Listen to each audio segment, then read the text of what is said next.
En dynamique des systèmes, effectivement, il y a des travaux qui remontent à il y a presque un demi-siècle maintenant. Sous l'égide de quelqu'un qui s'appelait Dennis Meadows, ils ont publié en 1972 un rapport qui s'appelait « The Limits to Growth », très mal traduit en français par « Halte à la croissance ».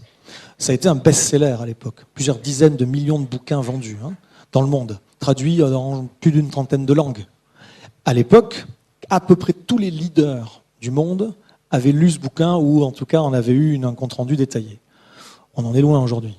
Pourquoi c'est intéressant ces travaux-là? C'est parce que 50 ans plus tard, on est toujours sur la trajectoire qu'ils avaient annoncée pour un de leurs scénarios. Sur leurs 13 scénarios, il y en avait 10 où ça se terminait en un effondrement, c'est-à-dire en fait une baisse assez rapide de la population au niveau mondial au cours du XXIe siècle. Les seuls scénarios qui faisaient qu'il n'y avait pas cet effondrement, c'était ces scénarios où soit on entreprenait une descente énergétique et matérielle volontaire rapide, une décroissance rapide au niveau mondial dès les années 70, soit on trouvait une super méga technologie qui faisait qu'on n'avait plus de problème de disponibilité de ressources et d'énergie.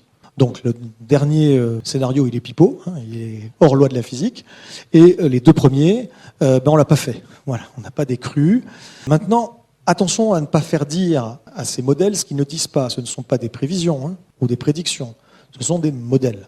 Ils ont leurs limites, comme tout modèle. En l'occurrence, ils ont essayé de modéliser le système Terre, toute l'humanité sur la Terre. On se doute bien que c'est un peu simpliste, surtout qu'ils n'ont pris que 6 paramètres. Mais, comme je vous disais, ce qui force le respect, c'est que presque 50 ans plus tard, aujourd'hui, effectivement, on suit les données des 50 années qui viennent, les données officielles montrent que l'on suit un de leurs scénarios, qui est le scénario qu'ils ont appelé « business as usual ». On ne change rien, on continue exactement comme on l'a toujours fait. Vers l'infini et au-delà, en somme.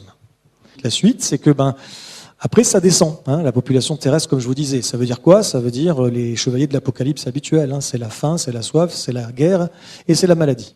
Il n'y a pas 36 façons de faire diminuer une population. Donc, voilà ce qui se produira peut-être.